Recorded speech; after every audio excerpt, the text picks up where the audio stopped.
Il existe de par le monde des centaines, voire des milliers de types de vignes différentes qu'on appelle les cépages.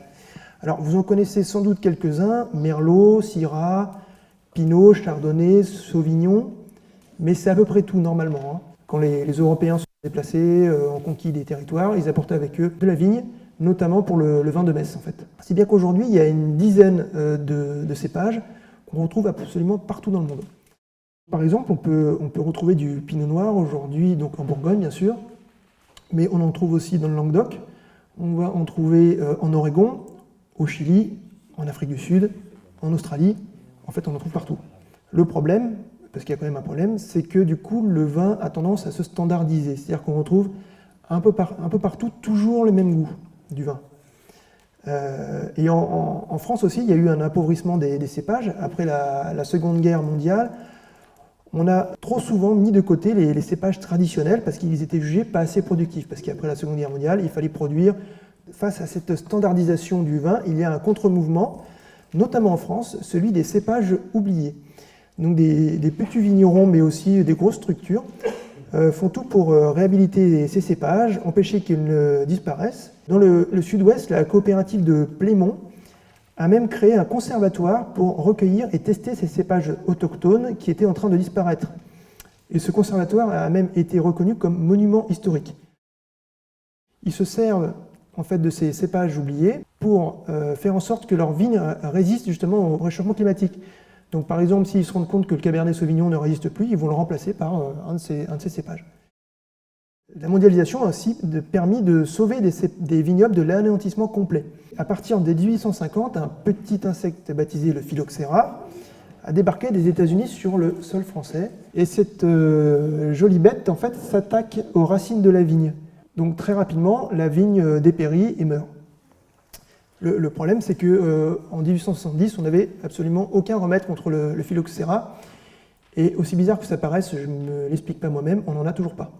Nos ancêtres ont quand même trouvé une astuce. Ils se sont rendus compte qu'aux États-Unis, le phylloxéra était bien présent, mais qu'il ne causait pas de dégâts sur le vignoble. Pourquoi? Parce que les racines des cèpes américains, qui à l'origine venaient d'Europe, étaient assez résistantes pour empêcher l'insecte de les blesser.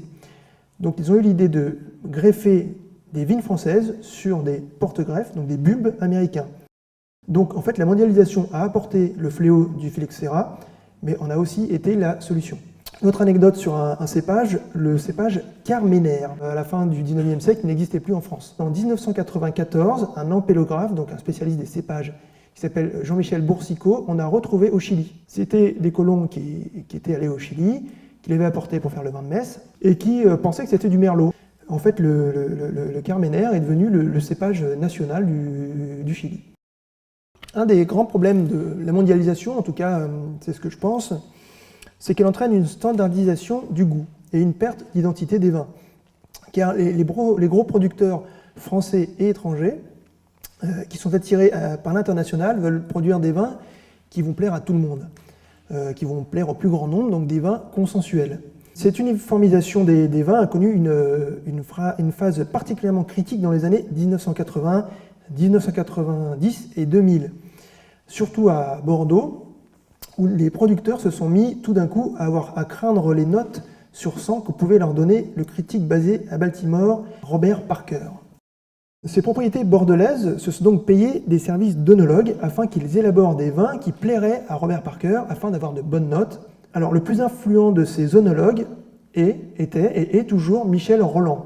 Il a donc conseillé des dizaines de châteaux bordelais, puis des dizaines de propriétés à travers la France et le monde, qui elles aussi voulaient obtenir de bonnes notes de la part de Robert Parker. Finalement, le style de vin qu'aimaient Robert Parker et Michel Rolland s'est répandu à travers le monde, et on a commencé à trouver des vins parkérisés en Californie, à Bordeaux, en Toscane, au Chili, enfin partout en fait. Bien sûr, quand on va trop loin dans un sens, il y a toujours un mouvement de balancier, et même eux se sont rendus compte peut-être qu'ils étaient allés un peu trop loin. Et maintenant, on va plus vers des vins moins démonstratifs, un peu plus digestes, mais leur influence reste quand même très grande.